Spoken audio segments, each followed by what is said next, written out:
Hello students, welcome to my YouTube channel chemical world. Last lecture में हमने जाना था हाइब्रिडाइजेशन ऑफ कार्बोकैटायन जो कि sp2 होती है, और शेप ऑफ कार्बोकैटायन जाना था जो कि ट्राइगोनल प्लेनर होती है।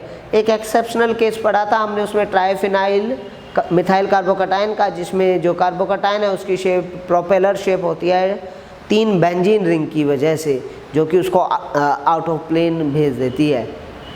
अब जो है वो इस लेक्चर में, आज के लेक्चर में हम जानेंगे स्टेबिलिटी ऑफ कार्बोकैटायन की क्या क्या फैक्टर्स होते हैं, कौन कौन से ग्रुप होते हैं जो कार्बोकैटायंस को स्टेबल कर सकते हैं और किस किस वजह से कर सकते हैं। तो आज का हमारा टॉपिक है स्टेबिलिटी ऑफ कार्बोकैटायन।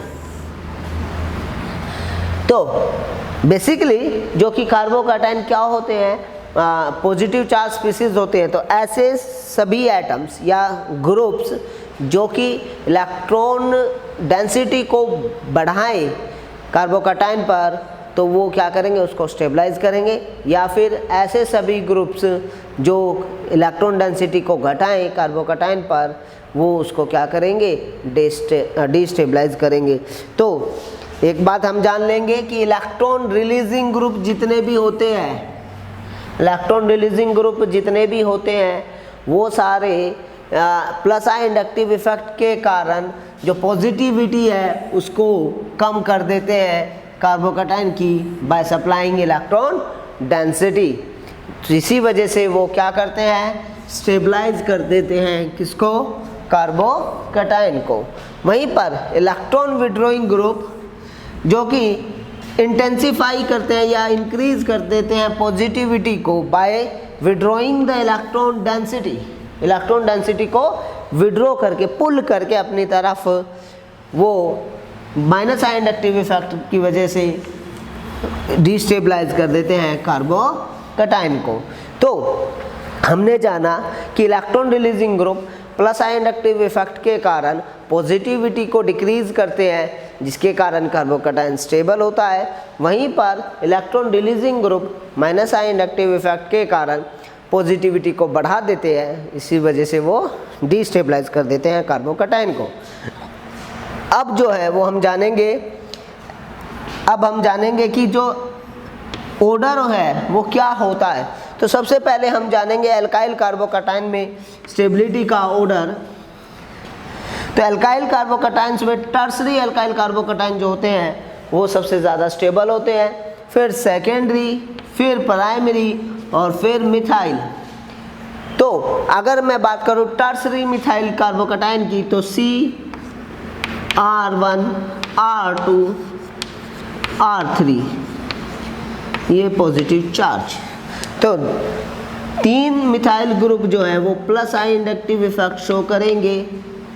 तो प्लस आई इंडक्टिव इफेक्ट के कारण ये क्या करेंगे, इलेक्ट्रॉन डेंसिटी को पुश करेंगे इस पॉजिटिव कार्बन की तरफ, जो कि इसके पॉजिटिविटी को डिक्रीज करेगा। वहीं पर अगर हम देखें, ये टर्सरी कार्बोकैटायन है, वहीं पर अगर हम बात करें सेकेंडरी कार्बोकैटायन की,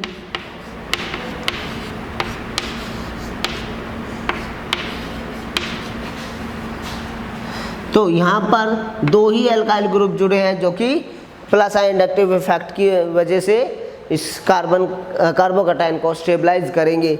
वहीं पर अगर हम बात करें प्राइमरी कार्बोकैटायन की,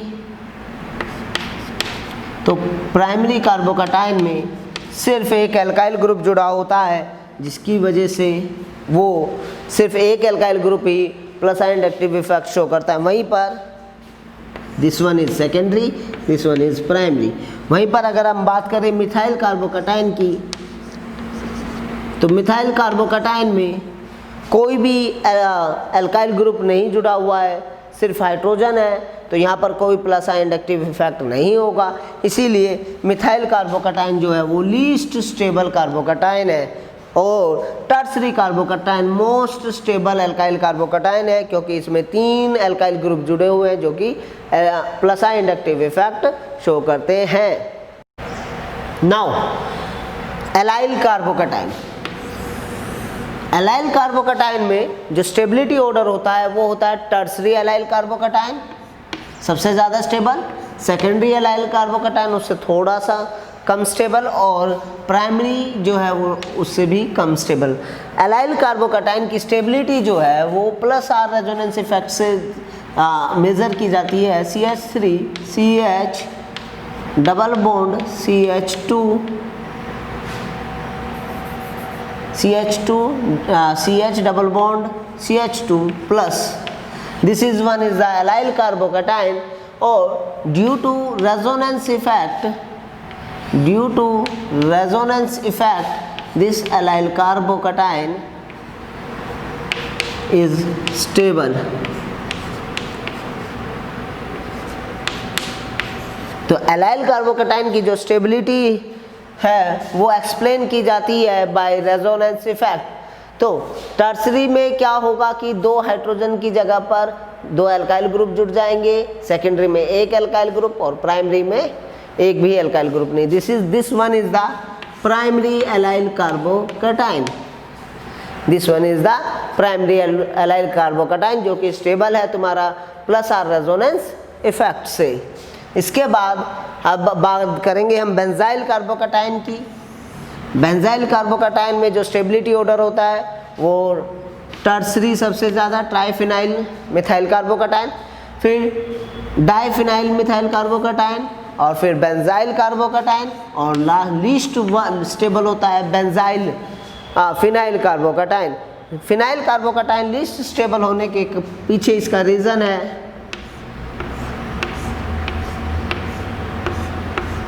this one is phenyl carbocation।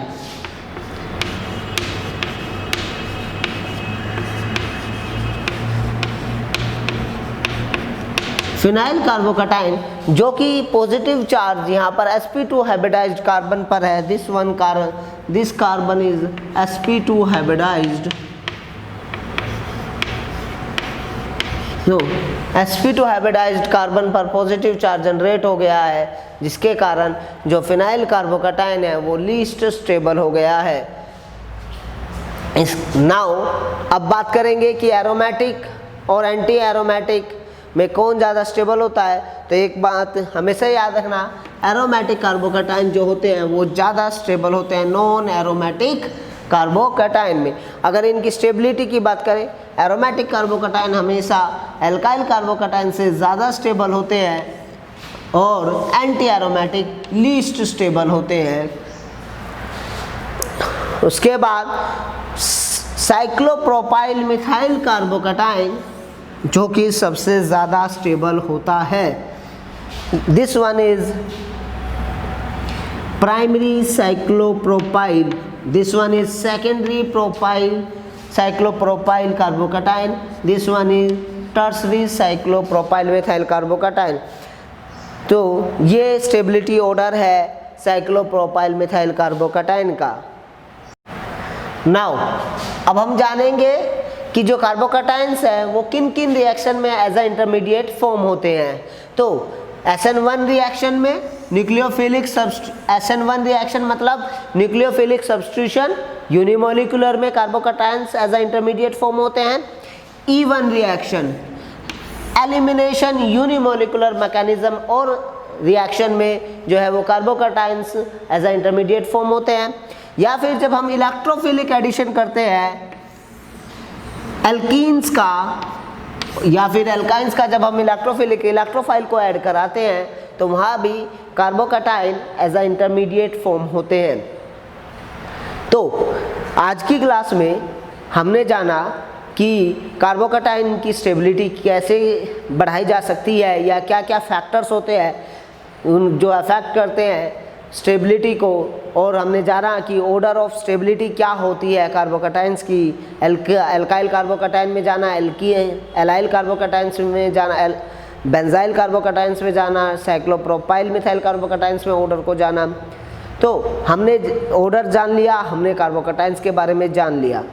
अब नेक्स्ट क्लास में जो हमारा टॉपिक होगा, नेक्स्ट लेक्चर में जो हमारा टॉपिक होगा वो होगा हमारा कार्बो एनायंस। हम जानेंगे कार्बो एनायंस क्या होते हैं, उनकी शेप क्या होती है, कार्बन की हाइब्रिडाइजेशन क्या होती है, उसकी स्ट्रक्चर क्या होती है, उसका स्टेबिलिटी क्या होती है। ये सब जो तमाम बातें हैं कार्बो एनायंस के बारे में वो हम नेक्स्ट लेक्चर में जानेंगे। तो ये सब बातें जानने के लिए जुड़े रहिए मेरे YouTube चैनल केमिकल वर्ल्ड से।